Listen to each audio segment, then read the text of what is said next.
Hey guys, good afternoon. Anthony here, Bibles and Barbells, April 6th, 2020, about 12:30 p.m.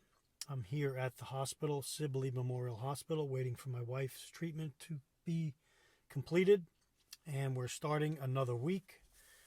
We shall have this week and next week, or the week after that.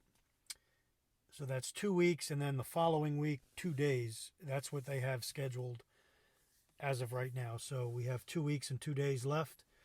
And then hopefully, God willing, after that, we'll be headed back to the Charlotte area, to our home, where we can get back to some semblance of normalcy. So we're hoping and praying for that. And so I wanted to do another video today.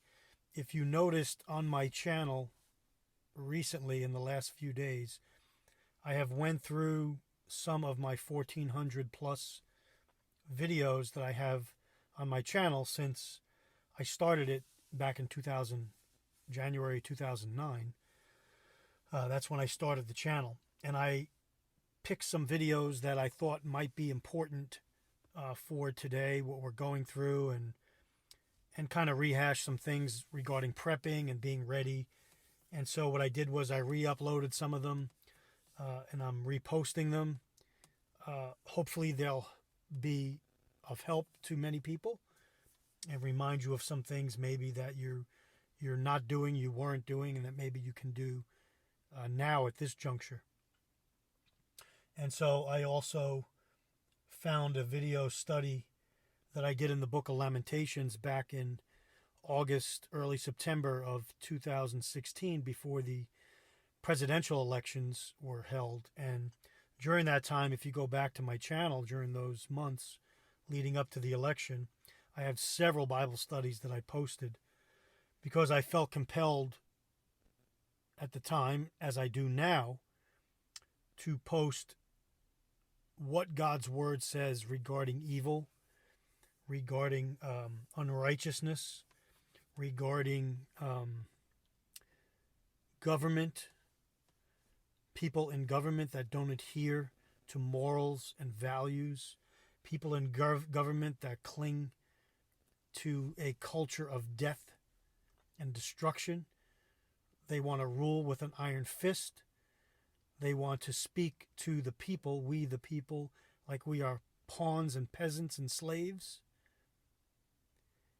And I went on to say in the video that I posted on the book of Lamentations, if you read that book of Lamentations, those 5 chapters, and that's what the video is that I posted. I read each chapter each day for 5 days, and then we talk briefly about what it says. But the word itself is what should speak to you.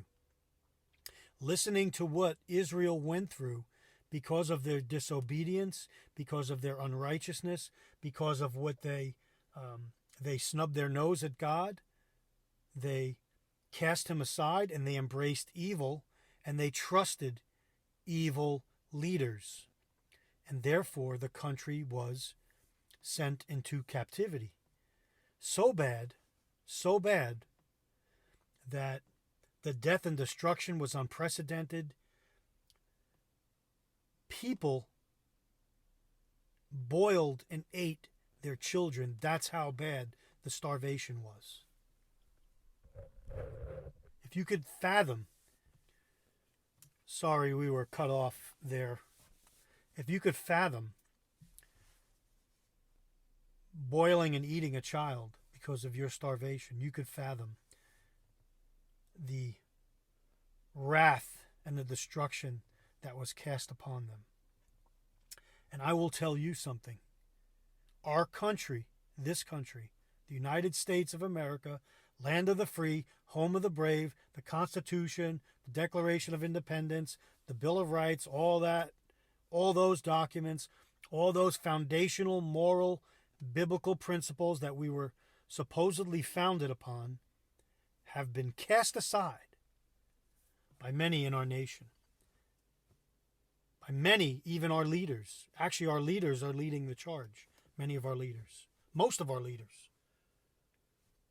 And therefore, what do we expect to happen here and around the world when nations go from bad to worse? Because whether you're in belief or unbelief, we're all in this together. I hear that all the time. We're all in this together. Well, now what's being cast upon us, I believe, is the outcome and the manifestation of true evil and a diabolical plan that has been plotted and carefully manipulated and cast upon us to bring us into a new world order that is ruled by a select few that own most of the wealth at the top of the triangle, at the top of the pyramid, if you will. The wealthy 1%, the Illuminati, the bankers, the movers, the shakers, the men behind, the men in the high tower. Those in the middle, others, military, police, people that work and perform tasks for the 1%, that worship the 1%. And the 1% do not worship Yahweh. They worship Satan, SHTF-An. He is leading them. It is his spirit that is in them, and he is leading them on a path to destruction where he is going. And then down at the bottom of the pyramid or of the triangle are you and me, the slaves, those that are going to have to live in this new world system that is being cast upon us. A system that is foreign to what we know as Americans. A system that tracks you and knows your every move, both physically and financially. Every single transaction, every single move made is known. And many will say, well, that's fine. I have nothing to hide. I'm not doing anything wrong. That's embracing slavery and not freedom. I thought we were land of the free, home of the brave. Well, if we are, we're not going to embrace that system, nor should we be willingly led like lemmings to that system and into that system. Instead, we're coward, hunkered down in our homes,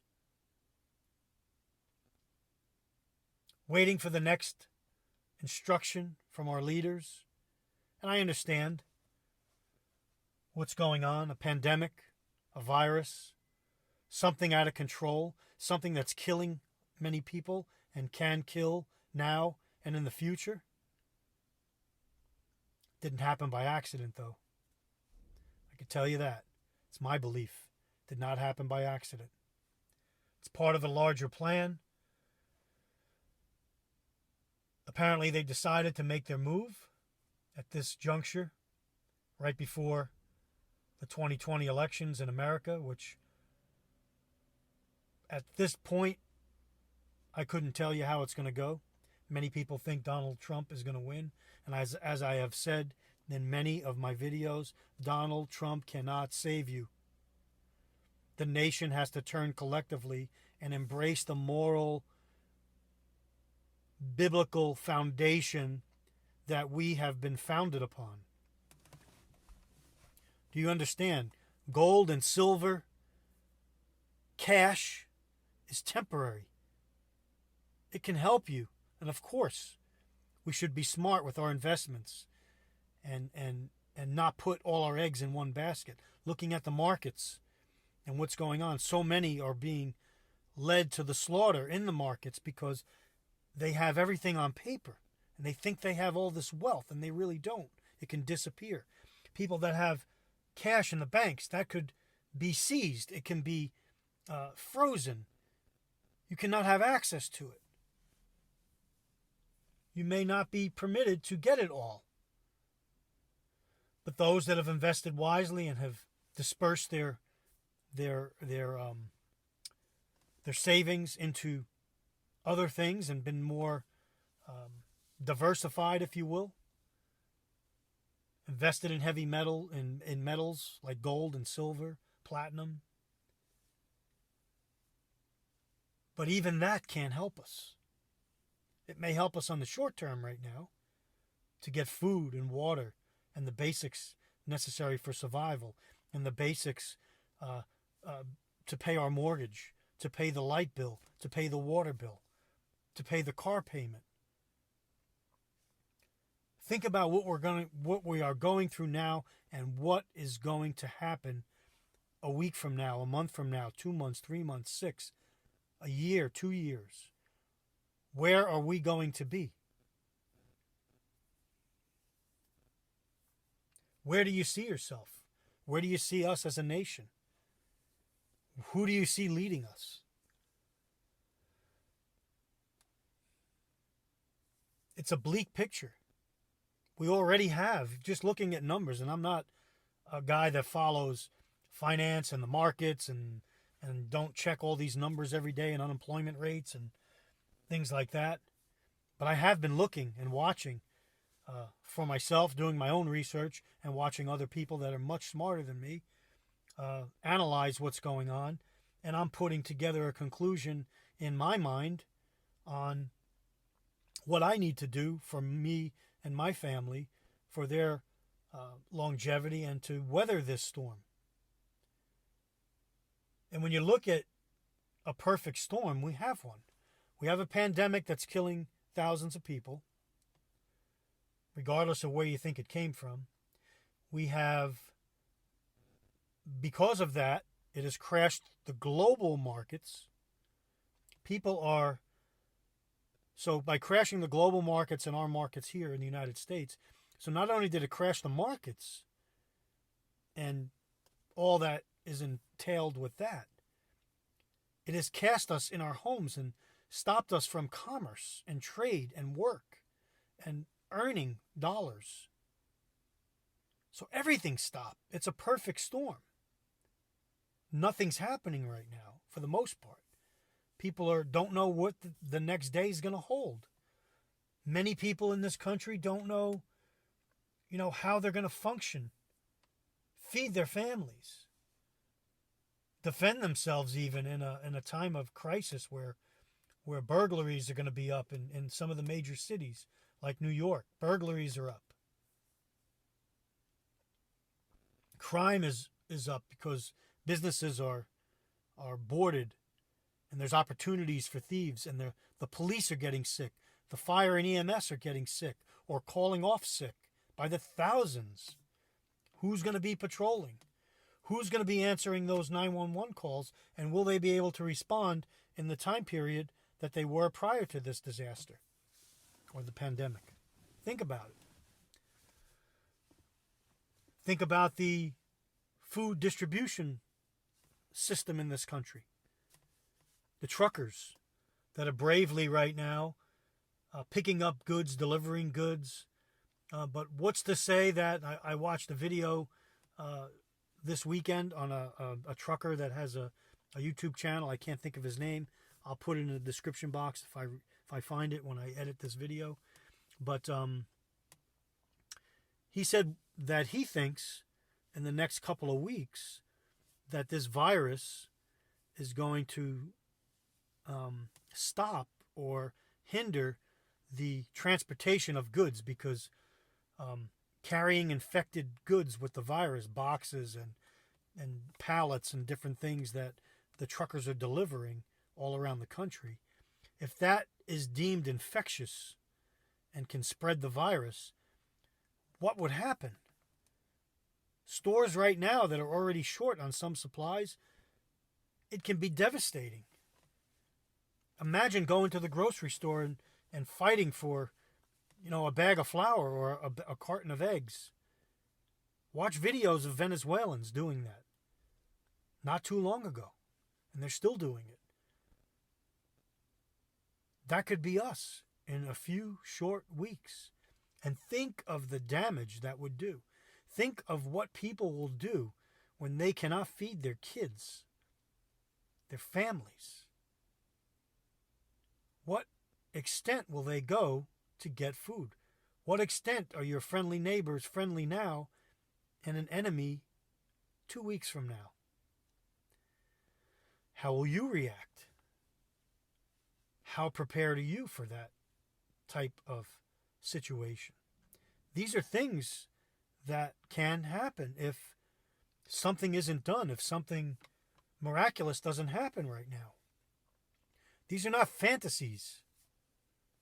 We have to think through this, and you have to try to be right now a step ahead on and prepare for a worst case scenario. Obviously, you want to pray for the best, but you want to prepare for the worst. A worst case scenario. I mean, I sit here and think about 10 million unemployed, what earnings are going to be posted this week for companies around our country, and I actually fear for what we're going to hear, because all sectors of the economy, or all businesses, are going to be affected by this. If you think about it, doctors are not getting paid, putting people's routine surgeries, and even in many cases, surgeries that people need, heart surgeries, cancer surgeries, treatments, on the back burner now, where hospitals would be making money on that. Now they're just treating basically the virus, or gearing up to treat the virus. Think of the money being lost in the medical industry. Think of that devastation. Think of the service sector. Well, I'm in the service sector. I've been in the service sector for my whole career. I'm involved with, I'm a manager, or been in management, mostly in the service sector, in janitorial service to buildings, schools, warehouses, all types of different environments, hospitals, the cleaning, the maintenance that goes along with it, everything that goes along with that. Now think about companies like the one I work for that have hundreds, thousands of contracts with office buildings, hospitals, schools, universities. Think about if those sectors are not working, or are at skeleton phase of working, and your contract, let's say your contract you have with a business, a building, or a school is $10,000 a month in billing. And that entails all your workers, providing all your services, your overhead, and then your profit in that $10,000 a month. Now suppose that school or that building now has 80% not working, or it decreased 80%. That contract administrator's going to come to you as a cleaning service provider and say, hey, that $10,000 a month that we agreed upon in the contract has to be adjusted during this phase that we're going through. We only need 5 people in our building now, part-time, just making sure that things are running, things are staying clean, the basic garbage is being taken out, and basic sanitizing and cleaning is being done in restrooms and public areas. So the way we figure it, we only want to pay you $2,000 a month. Now multiply that for that service company over 100 accounts that they have. And many will do that. And all those accounts decrease. Now what do they do with their workforce? The company I work for has over 5,000 employees in several different states. So what if that starts happening to the company I work for? And now they come back and they have to lay off service providers. So every sector is going to be hit. No one is immune. When I go back to work, or attempt to go back to work, right now I took a 6-week FMLA leave, and I had to I've already used up all my paid time, which wasn't a lot, which according to that law, the FMLA law, you have to use up your vacation, sick, etc. Before you are eligible for unpaid leave. So I've been on unpaid leave now for several weeks, and the next several weeks will be unpaid for me. I'm out of work right now. And my wife doesn't work. So I'm in the same boat that many people are at. I'm not making these videos from a high tower that I have all this money and have made all these preparations, which I have made preparations. I can survive. When I'm home, I can feed my family. I could provide them safe drinking water and food and clothing and shelter and protection for an extended period of time, because I took the years and the time to put into it. Watch my channel going back to 2008. And even before I started the channel, I was a prepper. But many haven't done that. I feel for you. So when I go back and put in to go back to work, I don't even know if, well, I may have a job, but it may be in a different capacity. It may be at a lesser salary. I have to be ready for that. And I've been talking to my wife about that possibility. You know, what if this happens? If we go back and this happens? If we go back and I'm laid off? Now what? What do we do long term?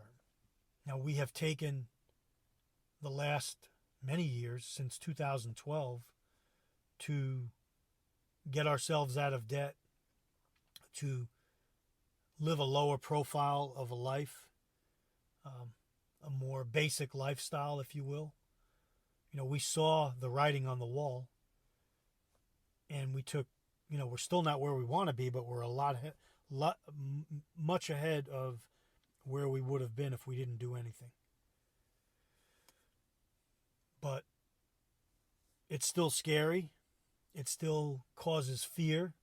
It still gives you a pit in your stomach, knowing that this is not,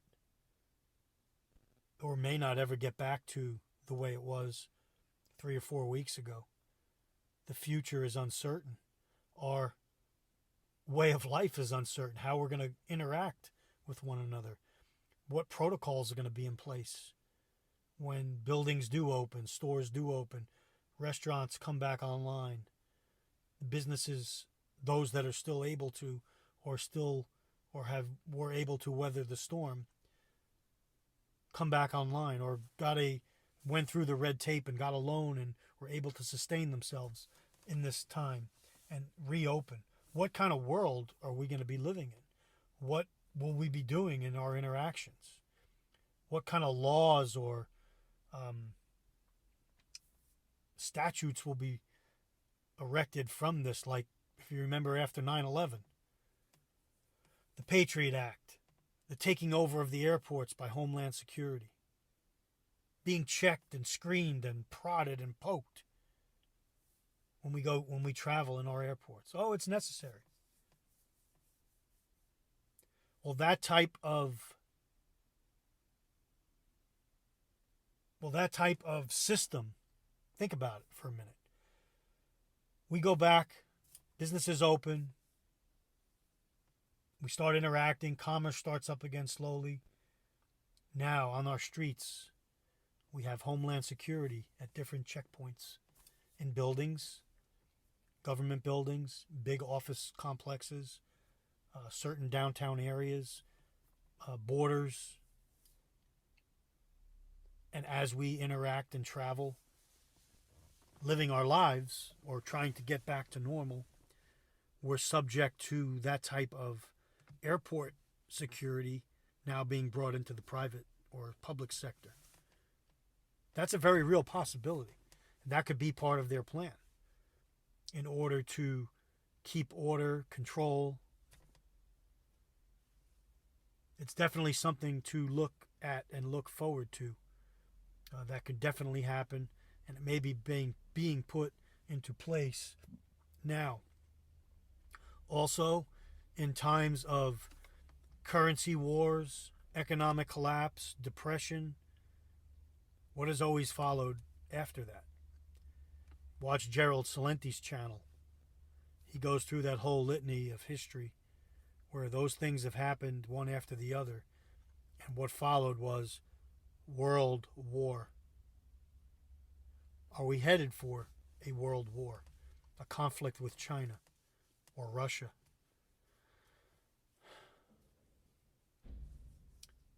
It's something to think about. It's something to, not to look forward to, but it's something that can be on the horizon. Our military is on the move right now. Our ships are sailing in the Caribbean and all over the world. What's brewing? Military movements, troop movements. Signs in the sky, in the heavens, people seeing things flying around, disappearing, flying around. What is that? Is that a new technology? Is that something we don't know about?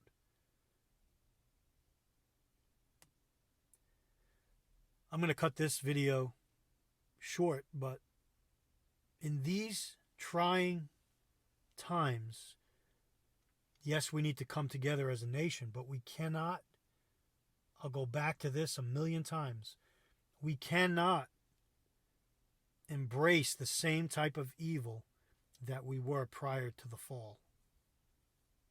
Cannot be. We cannot go back to killing babies at birth, up to and including birth.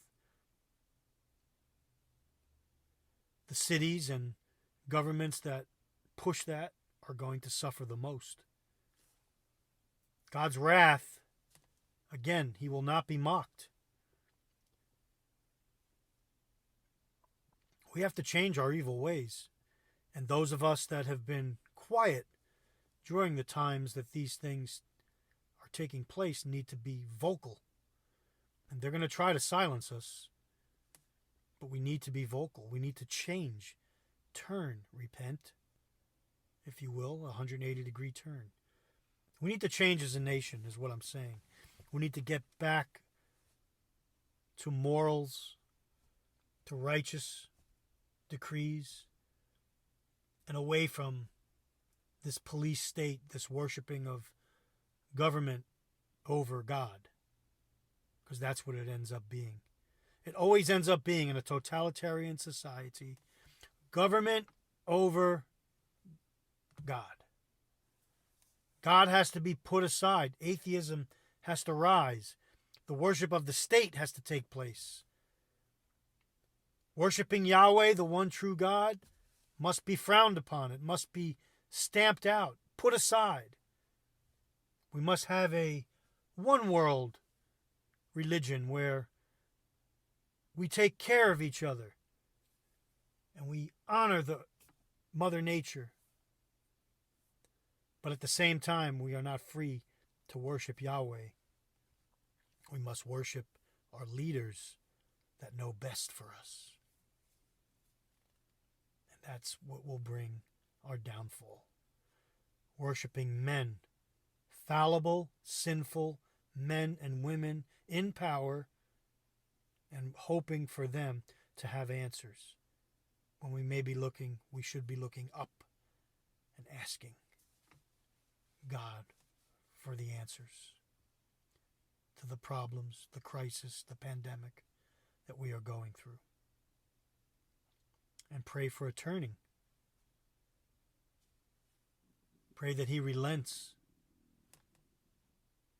and gives blessing instead of wrath. Anthony signing off. Take care. Stay ready. God bless.